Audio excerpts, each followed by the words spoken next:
Good morning, good afternoon, and good evening to everyone. My name is Dayan. I'm a statistician here in Bangkok at the Statistics Division of ESCAP, and it's my pleasure to be the moderator of today's event. Thanks for joining us for this exciting conversation on chatbots. And we have three very interesting presentations from Singapore, from India, and from Mongolia about their experiences. And you'll have a chance also to ask questions. And if you have questions, actually, you feel free to write them on the chat anytime, or wait until the end of the presentations, all the three presentations, and then we can have also a more conversational kind of style. This Stats Café is going to be recorded, and you can check out later at the website that my colleagues will share on the chat, and the presentations will also be made available. So no worries about trying to record everything. We will make everything available to you. So with that, let's start with some opening remarks from our director of the Statistics Division, Ms. Rachel Bevan. Over to you, Rachel. Thank you so much. And it's so great to see so many of you joining today. So good morning, good afternoon, good evening, wherever you're joining us from. So as Diane said, I'm Rachel Bevan, Director of Statistics Division here at ESCAP.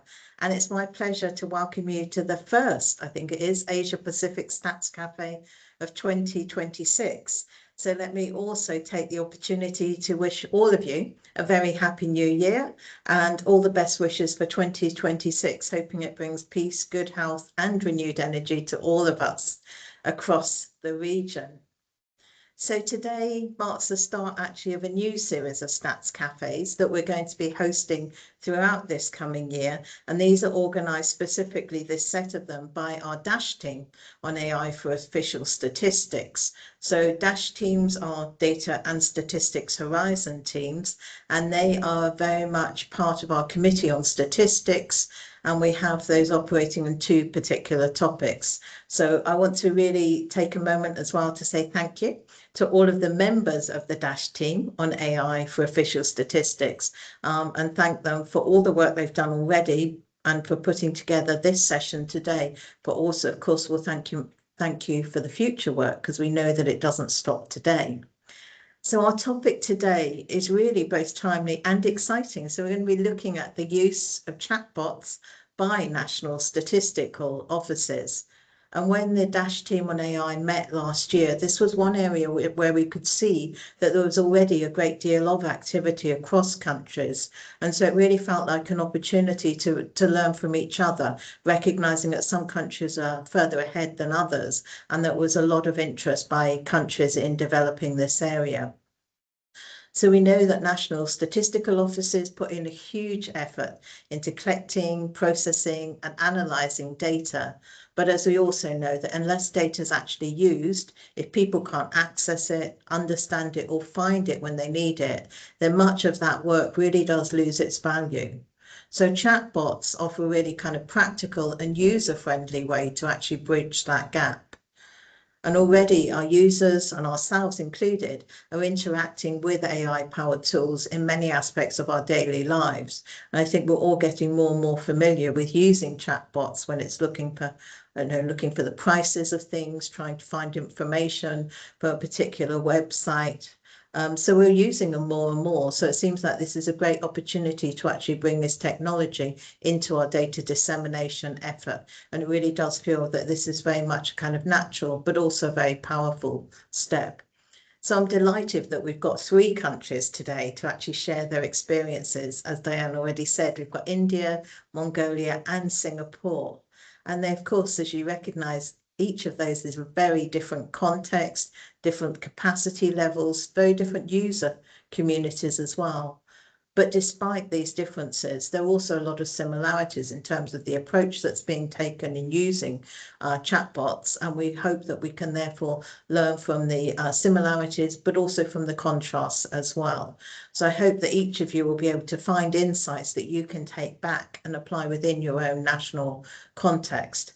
As ever, we do try to make these stats cafes as interactive as possible, given the limitations that we are all online. But please, do use the opportunity, use the chat function, share questions, share reflections, tell us about your experiences. So please do use that opportunity. And let me also just finish with saying a huge thank you to the presenters for being here today. And thank you also to all of you joining us. And it does really look like we've got a huge audience, and I'm really looking forward to what I know is going to be a lively and informative discussion. So let's get started, and I'll hand you back to our moderator, Diane. Thank you. Thank you so much, Rachel. So without any further ado, let me introduce you the first speaker, Ms. Priya Darshini. She's the Director of Communications and Engagement Division at the Singapore Department of Statistics, and very exciting presentation about their new AI assistant called Sandra. Over to you, Priya. Okay, thank you. Are you able to hear me well, Diane? Yes? Yes, I can hear you, and I can Okay. see the slides as well. Excellent. Okay. So a very good day to all the distinguished colleagues here, and I'm happy to join you today to share Singapore's experience in implementing AI chatbot. Next slide, please. So the Singapore Department of Statistics has been on a digital transformation journey. The objective has been to modernize our statistical processes and build innovative and useful products for our users. And I'm sure many of the NSOs here are also on a similar journey. And this digital transformation has actually helped Singapore DOS to roll out data products that are tailored to specific user groups. So we have the business insights tools for enterprises, anonymized microdata research access program for researchers, and also the SingStat table builder. Now, this is our e-service for the wider public to access the data. Next slide, please. So allow me to briefly introduce the SingStat table builder, as our AI chatbot is actually using this particular data's e-service. So the table builder facilitates access to data from 70 public sector agencies, and it provides a comprehensive view of Singapore's economic and socio-demographic profile. In fact, we have actually collaborated with many public sector agencies to make this SingStat table builder the gateway to Singapore's official data. And we're actually quite pleased with the increasing usage, particularly via developer APIs. So the data accesses actually grew over 5-fold in the past 5 years, and we have crossed the 15 million mark in 2025, and we are quite pleased with this achievement. Next slide, please. Okay, so to give you an idea of the extensiveness of coverage, here's a comprehensive listing of the wide range of economic and socio-demographic subjects in the SingStat table builder. So, of course, with this wide range of data sets, we have been kind of wondering, how can we make it easier for our users to find the specific data they want? And we do recognize that, it can be a little bit daunting for a very lay user who comes into Table Builder and sees these massive tables with long historical series, and could be quite confusing for them. So this is why we developed the AI chatbot, Sandra, short for Statistics and Data Retrieval AI Assistant. So we launched Sandra last year, and just to let you all know that she's still in beta stage. And currently, she's only able to assist users with queries that are relating to time series. Sandra offers a personalized experience through a user-friendly chat interface, allowing the public users to chat with her in natural language, and using semantic search capabilities to understand the context of the data inquiry, and Claude Sonnet 3.5 large language model, Sandra basically retrieves the appropriate data using the SingStat table builder APIs.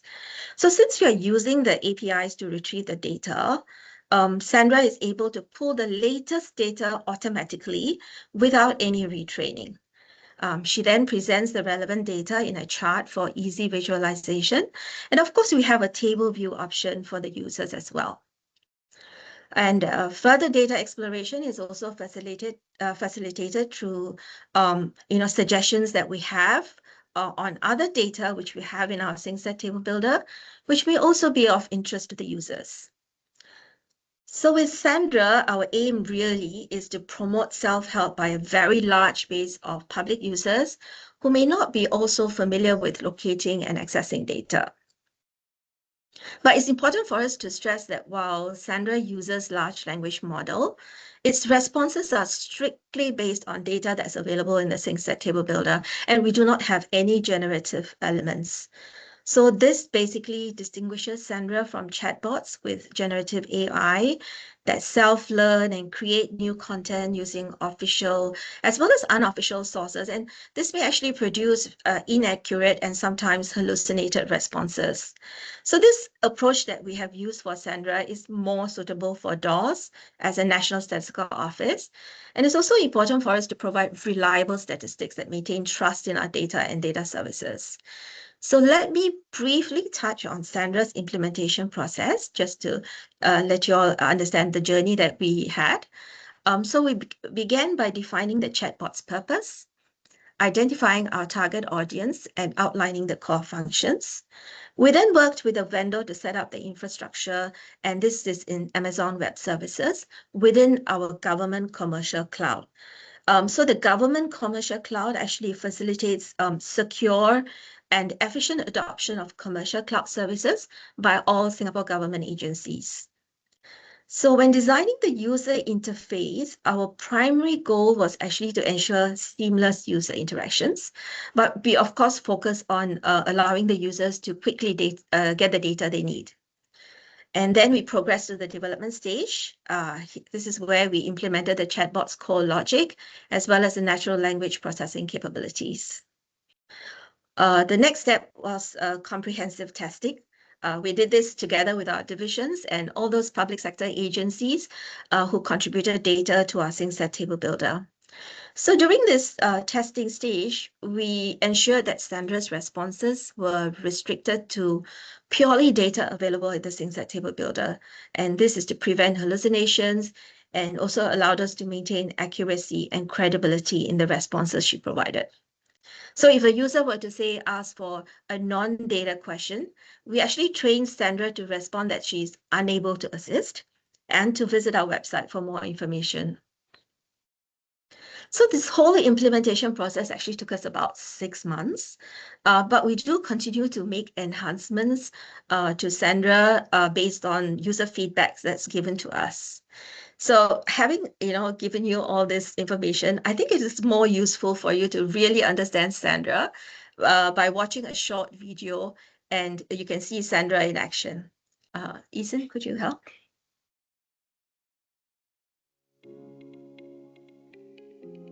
I am looking for data for my research. The SingStat Table Builder has so much data spanning so many topics. Wonder if there is a quick way to find what I'm looking for. Hi there, I'm Sandra, your statistics and data retrieval AI assistant. How can I help? Oh, where did you come from? Just here from the bottom right corner of the SingStat Table Builder homepage. Go ahead and click my chat icon to open a new tab so that we can better work together. Now, what data are you looking for? I'm looking for data on Singapore's GDP growth. Can you help me find it quickly?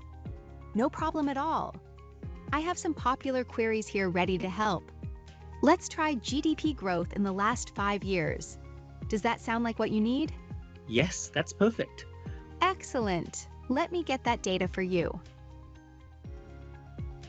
Here you go. I've created this chart to help you visualize Singapore's GDP growth trends clearly. Wow, this is much easier than searching through tables. Can I see the exact data values? Absolutely. Just hover over any point on the chart and I'll show you the data values. Shall we explore further? You can use these filters to select additional time periods or choose specific data series of interest to you. This is great. Can you show me the same data in a table? Sure.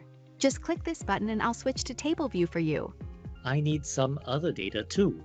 Can you help me find consumer price index data for hawker food from 2020 to 2024? Of course. Here's the CPI for hawker centers, food courts, coffee shops, and kiosks. Ah, nice. What if I want to do more detailed analysis? For deeper analysis, simply click on the hyperlink below to access the table in SingStat Table Builder, where you'll find additional features and comprehensive information. Do you have suggestions on other related data which may be useful? I do.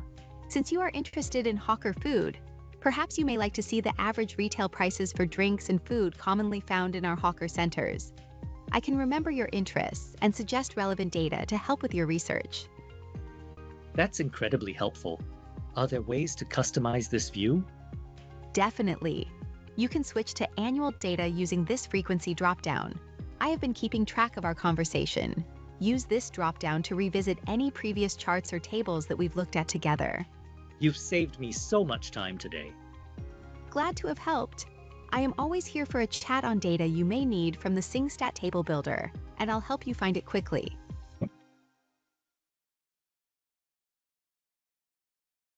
Thanks, Isin. So hope the video inspired you to, go and visit Sandra and have a chat with her. And we are working towards Sandra's search capabilities right now, because currently Sandra is only able to answer queries relating to time series, but we are hoping to expand that to cover all the tables in our SingStat Table Builder, the cross-sectional tables, as well as multidimensional data cubes.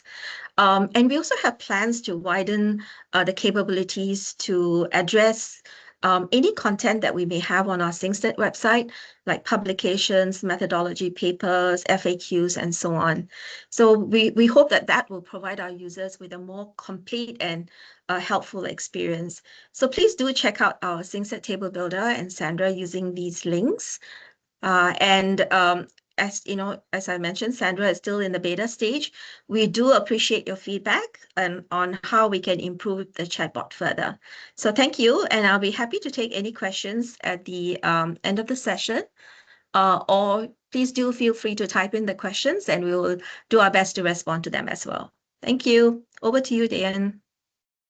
Thank you so much, Priya. That was a very interesting presentation. I'm very impressed with Sandra, and I confess that I've played with it a few times already.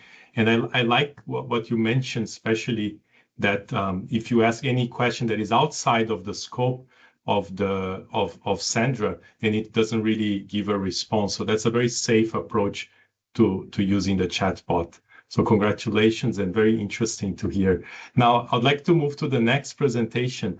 And this one is from Mr. Rohit Bardwaj. He's the Deputy Director General of the Ministry of Statistics and Program Implementation in the government of India. So Rohit, well, his presentation title is AI-based chatbot for the NSO India website. So my colleague will share the slides, and Rohit, it's over to you. Thank you, Dan. I hope I'm audible. Yeah. So first, let me Yes, start I can hear this. you. I thank all of you for giving us the opportunity to present this website chatbot, which we have recently created. So just a background first, the NSO India has undertaken a big digital transformation project. As part of it, we have created a digital bouquet for data dissemination. There are 4 components to it. Website, of course, is one. Our microdata, anonymous microdata portal is another one. The national data portal, similar to what just shown by the colleague from Singapore, is another national data portal we have. And the third point is, and last one is the mobile app. So this is what we are doing now. We have created a website chatbot, right? What my colleague has just shown is basically a chatbot, Sandra, which works on the database, data portal. This is another part, which is AI chatbot, AI being used to get the information from the NSO website. So let me start to give you the extent of use of our website. Our website gets a hit of more than 10 million a month. And it has a document of 11 to 1200 documents available here with almost 44,000 tables. So data processing, data extraction was very, very cumbersome for the user, so to say. So as part of it, many efforts have been made. One of the effort is this chatbot, which we are going to present now.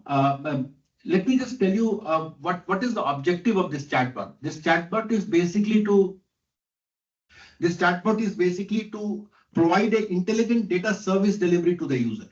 So when we start talking about it, let me just put some points that to begin with, we all should try to find out that do we need a chatbot for a website of an NSO? That's the question I'm trying to deal here. So my take on that is twofold. One is that it is perfectly aligned with our UNFPOS, which provides that, and it's written, I'm not going to read it for you, but especially just one point that official statistics are to be compiled and made available on the impartial basis by the official statistical agencies. So this is one of the ATEM which makes data available in an impartial basis without any barrier, without barrier of skill, without barrier of technology. And most important part is, which I again want to emphasize here, that it creates a sort of a literacy, statistical literacy, and which makes the use of data more prevalent. It makes use of data more widespread. So at the end of it, our point is that we all need to have it. And not only that, the chatbot is also in alignment with the UNFPOS, but it is also in alignment with the business process model, the general business process model, which we all use. The dissemination of it, it clearly says that we have to release product, we have to promote the release, and we have to update the systems. So this is again the part of the NSO India to update the entire system of dissemination.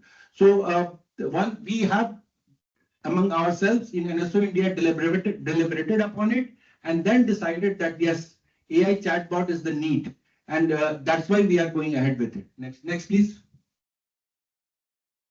Yes. So these are the stages which one needs to go. Basically, these are the planning stages, but one needs to go before we decide that how to go ahead with the AI-based chatbot. First is user need identification. So we need to find out whether user needs it. So when we were revamping our website, we decided that we'll take a quick survey on need for the chatbot or what type of user needs are there. We found out that because of our website having a lot of reports in PDF, users are not able to reach a particular data point, in a manner which the user would like to. So we thought that yes, a chatbot would be very much helpful here because it will help user reach that point very, very quickly. The second decision point for us was model selection. So now this is very, very important point because this has also ramification of cost. So in our case, so India is a large country, as you all know, and we get a hit of more than 10 million every month. We thought it's better to have an open source model deployed on our cloud because that helps us optimize the cost. And of course, it's about data sovereignty also, but mostly it's about optimizing the cost. But other countries where the hits are less or the usage is less, they can always talk about, they can always consider having a proprietary model or API from a proprietary model which can be used. So this is another point which then the development approach. So we evaluated threefold development approach. First was that can we do it ourselves because we have a team over here. Then do we need to take a vendor on board or should we do it in partnership of academia? We decided finally that the best possible approach is that let us onboard a vendor who can do the basic development for us, and our internal capacity can be used to supervise the entire system and to ensure that best possible global practices are incorporated in the chatbot. Another one was infrastructure. So what type of infrastructure do we need to have for that? Do we need to have GPUs? Do we need to have cloud? Do we need to have in-premise?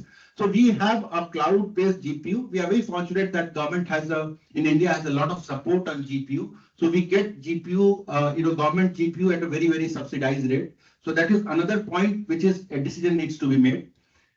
Now I come to what I feel is the really important point is launch readiness. So how do we define that? How do we feel that the website, the chatbot is ready to be launched? Our approach was that we will go in a graded manner. We'll try to solve few problems on the first version, then we'll improve the version and we'll provide another version of the chatbot. And so that's how we move forward. We basically, at the stage when we found out that the chatbot is ready and it is able to answer questions through documents, which is available on the website, we decided that we will launch it. We didn't wait for the best version to come up because, as we all know, best version will take its own time and that might just lead to a lot of delays. So again, I'll say it's a version 1. As my colleague from Singapore said, it's a beta version and it's in the process of continuous upgrade. And lastly, of course, we deployed it publicly in 2025, September 2025. Next, please. Thank you. So this is the technical architecture. I'll not spend much time on it, but a very quick view. It's on a Llama 3.2 3V because it's basically very optimized for summarization and multilingual chat. So we decided to use this. Of course, we use a ChromaDB. Our approach is a RAG approach, and we do chunking, and there are guardrails available. And the APIs are used, which will help us perform the, process the queries. And basically, it's a chatbot which is based on RAG system. So all the documents available on website and 25 GB of document available on the website have been put in a, you have been embedded in a vector database, and then the RAG systems are used to get the answers from that document. And of course, the prompt guardrail means that the website has been strictly told not to go beyond the RAG which has been created for the purpose. Next, please. Yes. So as you can see, there are 25 GB of data. It is initially trained for 25 GB of data, and those are basically PDFs. It is embedded in a ChromaDB, as you see that, and it is periodically retrained. So there was a question that whether do we need to retrain it?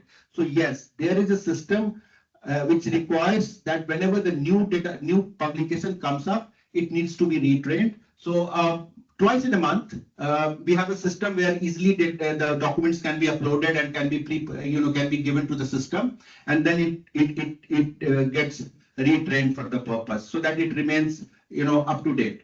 From the query flow purpose, I'll only say one point over here. That what we have done that we have also divided the document and the query into domains. So if you ask me question, then it is classified into different domains, and then the answer is extracted just to be sure that relevant answers are provided. Can you go to the next slide, please? Yes. So most important point now is evaluation. How are we going to evaluate it? How do we evaluate the entire thing? So as you can see, we have created around 12 types of prompts category. This we give a lot of value, a lot of emphasis, because we feel that this needs to be taken into account. Only then we can have a very good chatbot on our hands. So we have created category of listing for the prompts like red flag questions, which it must not answer. Whether it can take answers from one document or multiple documents series and things like those. And then prompts are tested and evaluated for the weak areas. So up to now, if you can see that it's very much working on the ambiguous handling, out of scope and red flag, it's working very much very well with those, and that is our concern also being NSO. We don't want our chatbot to hallucinate. Of course, on the context window and the cross-domain search, we need to improve, and which we hope to improve in the second version. So one line, chatbot is trained to err on the side of the caution. And that is important to us because that ensures that if it has any confusion, it just says it does not pertain to my domain and I'll not answer it. Next, please. Yes. So this is again some of the more things which we are doing. We have an admin portal, as I talked about, that where you can just put a new document. It's like a content management system for the website, and the data gets pre-processed, and it becomes available for the next sort of pre-training. We all store the queries and the prompts which is given to it, so that we understand that how much it is performing, what type of intent it is able to find out, what type of intent it is not able to decipher, and we have to work on it. It has a analytical dashboard also. We try to ensure that quality assurance through human in the loop, and finally we are trying to bring user as a direct human in the loop by putting a like-dislike sort of a symbol on the response it gets, but it's on the version 2. Next, please. Yes, so this is the version 2. Just two quick points on it. Other than semantic, we are also trying to use the metric, the keyword-based search. So we are trying to have a hybrid approach to it. In fact, in one of our other projects, which is on the text to classification, we found that semantic plus keyword search works very well. So we are trying to do that. And we are trying to also ensure that we are trying to modify our chunking approach. So earlier it was 800 to 1200 characters. Now we are thinking of having it 2000 characters. So these are the two important changes we are working with, and hopefully we'll be able to deploy the second version quite quickly now. Next, please. Yes. So this is about all these projects are about scalability and sustainability. If it's working in the pilot stage, but it cannot be sustained, that it has no meaning for it. So that's what we have taken into account. Cloud-based GPU deployment, I have already talked about it. We are trying to build more capacity within the team so that it can be taken forward. Of course, it has the architectural scalability and the cost efficiency. So on cost, I would say we have I'll say roughly the maintenance cost plus cloud is over $1,500 per month. It would be still, if you want to use a GPU H200, we use GPU H200, and initial cost of development is somewhere around $8,000 to $10,000, not more than that. So this is what is a rough figure for the cost, because there are a lot of talk about the costing as well. It's not a huge cost, but of course, $2,000 we expect to be to spend on maintaining and cloud for this type of chatbot. Next, please. Okay. 2 points which we just want to highlight here. One is that in pursuance to again UNFPA's 10th principle, that is in international collaboration, we would be happy to share our resources with any other willing country which would like to work with us on this. And of course, we would also like to take feedback to improve our bot as well. And next point is that we have made it available on our GitHub. So it's a public open repository. People can go and have a look at it. We hope that the second version will come in say month's time, which has a better feature, which has more sensitivity to the questions, and it should be able to answer it should be able to come to the user's expectation in a much better manner. I'd request all of you to go use it. We call it Sankhiki, which means statistics, and which is actually the logo for our NSO. And then we will be able to, we are using it. It's there right at the rightmost corner of our landing page. You just click there, use it. And that's all we have to say. I think we have reached the end. Can I have the next slide, please? Thank you, and be happy to answer any questions now and maybe later as well. Thank you. Thank you very much, Rohit.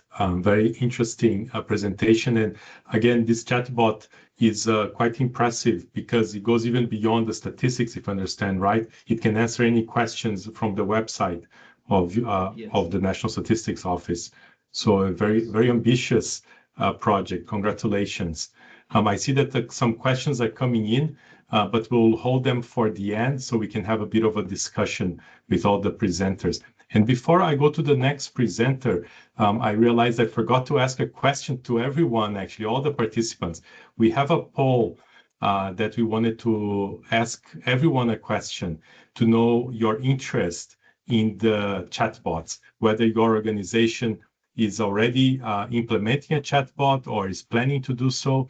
So my colleague will run the poll right now. It's going to pop up on your screen.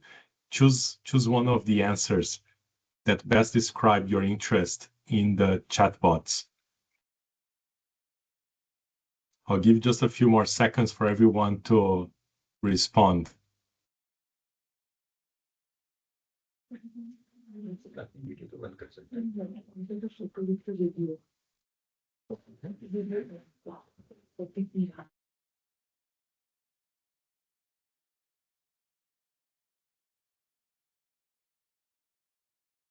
We want to hear from everyone.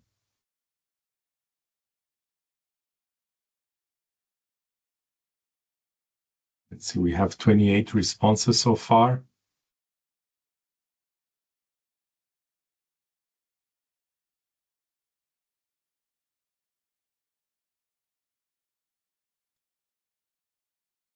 All right, so thank you. I see you can still respond, and I see already that most of the participants here are considering to start a project, and some actually are already developing a solution. So, and 4 of them responded that have already implemented a chatbot.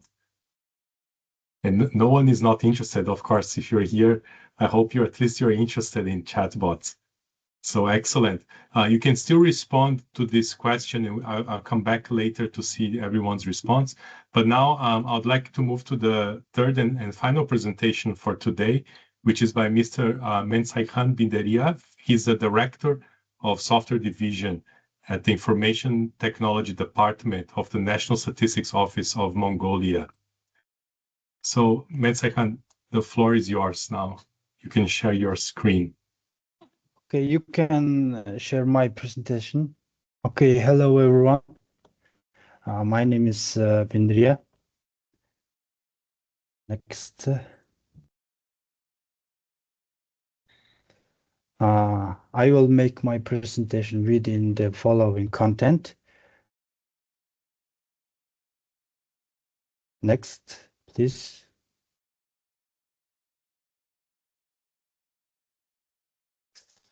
Mongolia began assessing in artificial intelligence readiness and developing a national strategy in January 2025.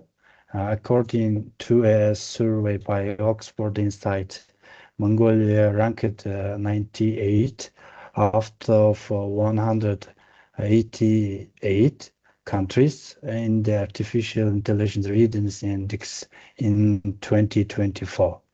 Next. Next slide, please.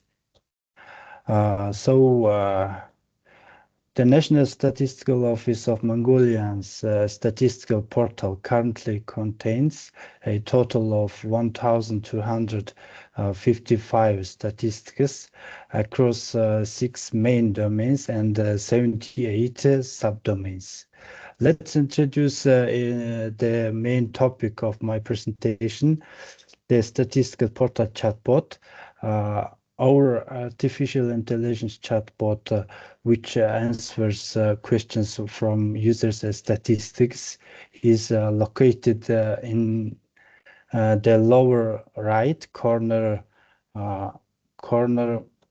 of our statistics portal. Clicking on the chatbot icon opens a window where you can type your question. Next slide. Let's present. Next slide, please.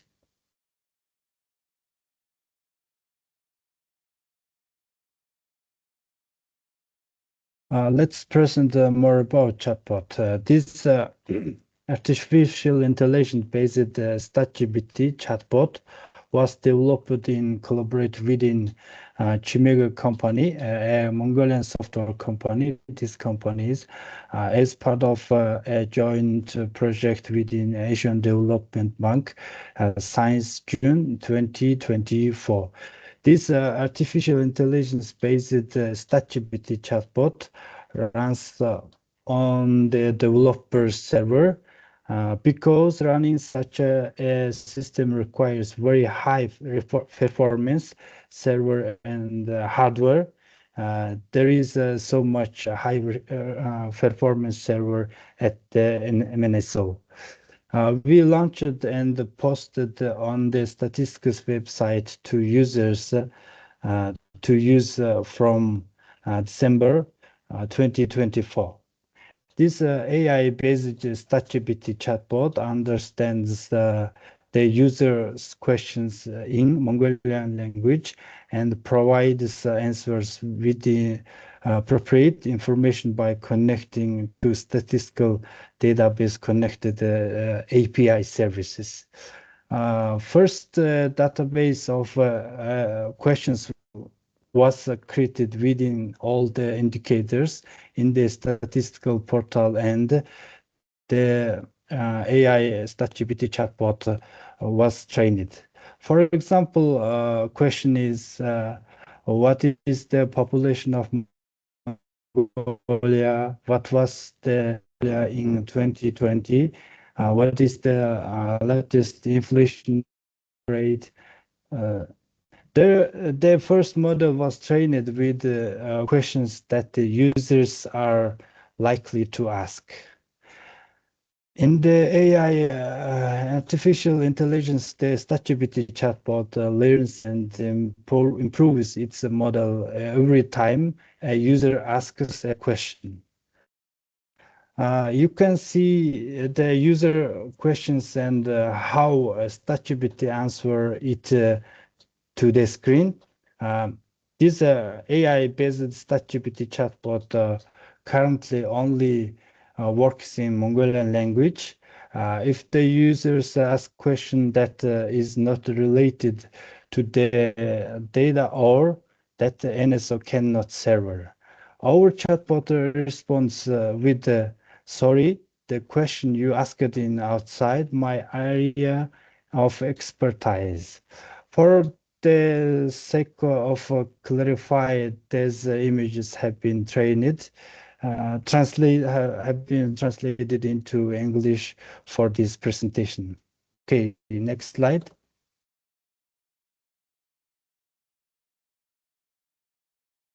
This last slide, let's briefly introduce that the model used by this AI-based StatGPT chatbot.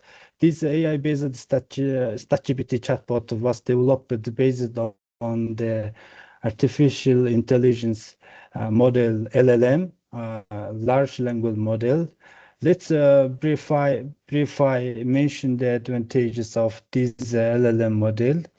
Excellent ability to understand user questions, searching for information from big data, fast and efficient for processing big data. It also has the advantage of being able to continuously train and improve. This last picture of the slide is we can systemically monitor whether the AI-based StatGPT chatbot was able to provide the correct answer to the user questions. Okay, thank you for attention.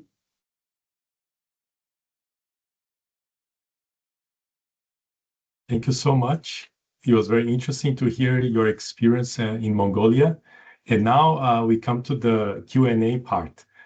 So I'll ask the three presenters now to answer some questions. And I see that there is already a few questions in the chat, and some of them have already been answered in the chat, some of the very specific questions about the technology, infrastructure, and things like that. But I thought maybe we could ask to the three presenters a bit more general questions that were in the chat. One of them, right in the beginning, was about what was the biggest challenge in bringing the chatbot online. So that this question can go for the three of you. We can go around like a round table style. And then also now there was another question that was about the cost as well, which I think it's a big topic for everyone. How much does it cost to build and how much does it cost to operate, which can be also a very important factor in deciding to do something like this. So maybe let's go one by one. We can start with Priya and then move to Rohit and to Dindaria. So Priya, please go ahead. Okay, sure. So what is our greatest challenge? I think the greatest challenge was because this is the very first time a public sector agency is developing an AI chatbot. We were quite cautious. We did not want to have a situation where our chatbot returns results that are inaccurate or hallucinated. So a lot of testing was done. So I think we spent bulk of the time after development doing a lot of testing, not just within the Singapore Department of Statistics, but also we engaged all the public sector agencies who are contributing data to make sure that when users query anything related to their data, the appropriate responses are provided by Sandra. So we had to do a lot of tweaking to the logic behind to ensure that the correct results are returned. Like, for example, if people were to ask for percentage change in CPI, we have a lot of CPI tables. We have to make sure that Sandra picks the correct table and responds with the correct data. So maintaining the data integrity for the public users, I would say was our greatest challenge. And we are still in the beta stage because I think Sandra can do a lot more to be improved. And we continue to test, and our users have been quite kind enough to give us valuable feedback, which we have been incorporating as well.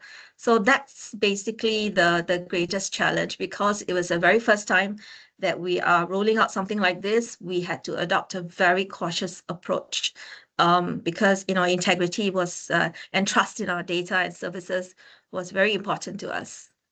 Thanks, Dan. Thank you, Priya. Would you have any word about the cost? Okay. Because it's a product that is pretty new, it was quite difficult for us to get a new vendor in. So we decided to work with our existing vendor, who is the table builder vendor. And as you know, my team is communications and engagement experts. We are not such techies, so we had to actually depend on the vendor to help us with the development. So it was part and parcel of our current infrastructure. There were some charges, but those were like service request mandates. We didn't embark on a separate project for Sandra. So currently she is really tapping on the infrastructure of the SingSat Table Builder, and the incremental infrastructure. We also use the government commercial cloud, where AWS and the other software that we are using and programs that we are using are hosted. So yeah, but when we do expand it to include a more holistic approach with data and information available on our SingSat Table Builder, I think that's when the bulk of the development costs will come in, because it may have to be a standalone product that is able to grab data from different systems, our SingSat Table Builder as well as the SingSat website. And we also want to be able to grab information from our survey portals, because there could be a lot of queries relating to conduct of surveys. So it's going to be touching on different databases and portals. So that might be a bit more comprehensive, and I suspect that could be a lot more expensive as well. Yes. Thank you, Priya. Let's move to Rohit. If you can give a quick answer to these two questions, the challenges and the cost. Okay. Yes, please. Yes. So the challenges is the preparation of data. So I'll flag it for everyone who is there that once you take these assignments, you only realize how unready data is for AI systems. Our data needs to be made. Data needs to be pre-processed. Each of the metadata, each of the PDFs, they need to be annotated. Their metadata needs to be created. So I guess, and doing it for 25 GB of PDFs was a huge task, and we still are doing it. I'll not say the work is complete. So I'll say preparing the data of NSO data for AI systems, be it a chatbot, be it anything else, is the biggest challenge which I see right now. And that includes this project as well. Now, the second question is, have we been able to achieve what we wanted to achieve? So the problem lies in the fact that we need to have a very structured approach to testing. Now, testing is something which we feel is something which we do it on our own way, at times suiting our requirement. But I still feel that there needs to be a standard for testing for such chatbots, so that we know what type of, so that the standards, so that my chatbot can be compared with any other chatbot within the country or outside it as well. So the comparable standards of data, metadata and testing are the two biggest challenges which I see we need to tackle going forward. That's A. Now, costing, so far as we are concerned, we are very fortunate to have our government having a lot of stress on GPUs. So we get GPUs, again, I'm repeating that number. It's a very rough number. It's around $800 to $1,000 per month, not more than that. And the maintenance cost is again say another $800. So again, around $2,000 you can have your GPU up and maintained. The one-time development cost was in Indian rupees was around, we can roughly say, because we have done it for other, we have a lot of projects going on. For other similar projects, we have done it. This was the part of our new website. So we don't have a exact cost for this, but the similar projects we did, it was around, in Indian terms, it was around 12,000 rupees. So it's, I think I'm not mixing it up, but let's put it this way, $12,000 is what I see and what it's likely to cost. So to one-time development, $10,000 to $12,000, maintaining it, including GPU, $2,000 per month. A very specific number I'm trying to give. Thank you, Rohit. Now, over to you, Binderia. Would you have some words about the challenges and the cost? Okay. First question is, it was very time-consuming and difficult to train the large language model with all statistical data. And next question is the cost. The cost of making an AI chatbot was very high. For example, the server equipment was very expensive, and there was no need for professional software engineers to work on this technology. So we successfully implemented this project in collaboration within ADB, Asian Development Bank, and the national software company is Chimege. Thank you. Yes, I hear from all the presenters that the challenges especially lie on the data preparation and the validation of the training to make sure that the results that the chatbot gives are correct. So this seems to be the most challenging. It seems like Singapore managed to do this work with a minimal budget, however, using a very simple or incremental approach.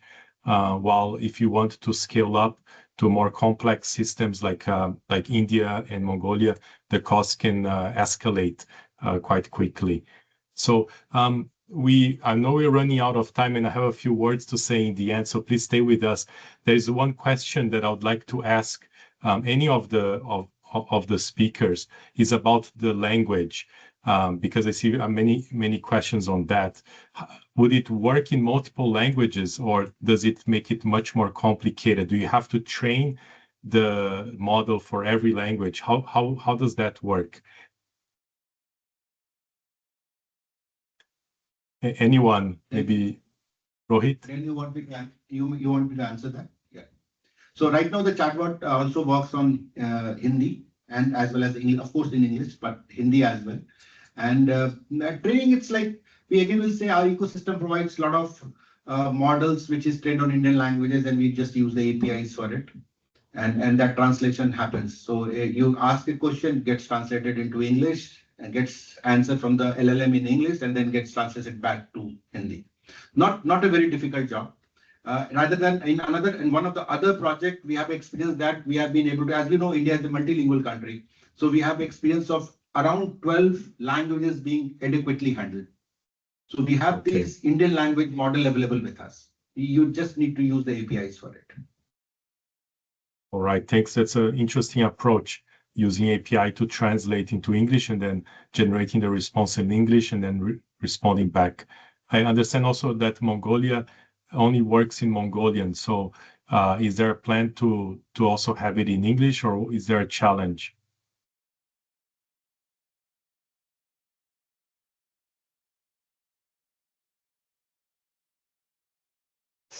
Okay, right now is AI-based StatGPT. Right now is just Mongolian language.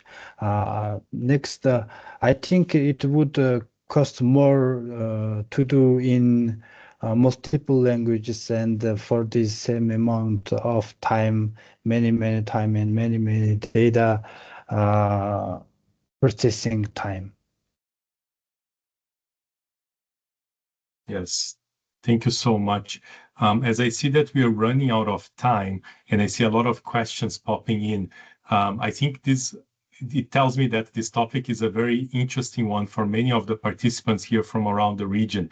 So I think that this is a good opportunity for us to perhaps even organize something more on this topic, where we can go into more details of the technical implementation as well. This is more just to give us a taste of what's going on in the region.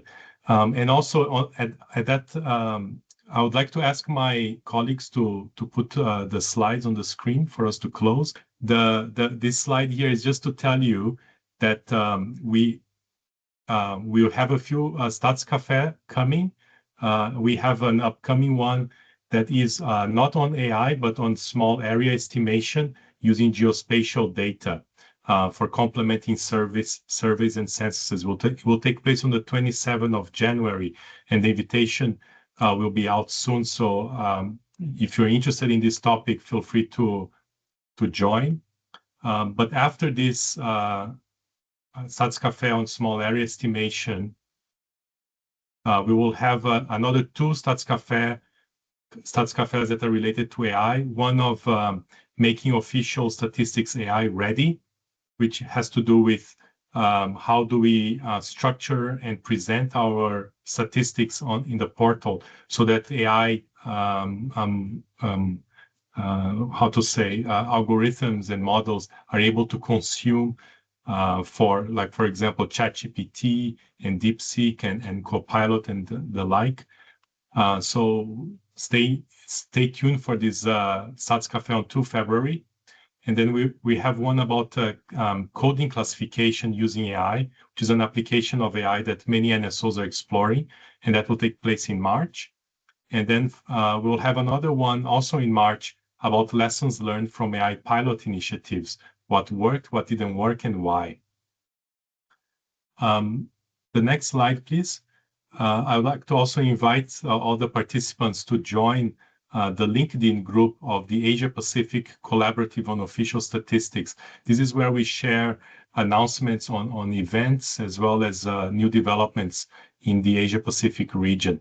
So if you have LinkedIn, please join this group so you can be informed of what's going on, and you can also share some of your events.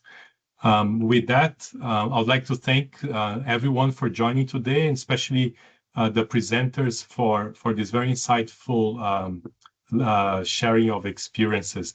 And I hope to see you all again in our next Stats Café coming up soon. We have this two more in February. So I wish you everyone a very good day and see you again next time. Bye-bye.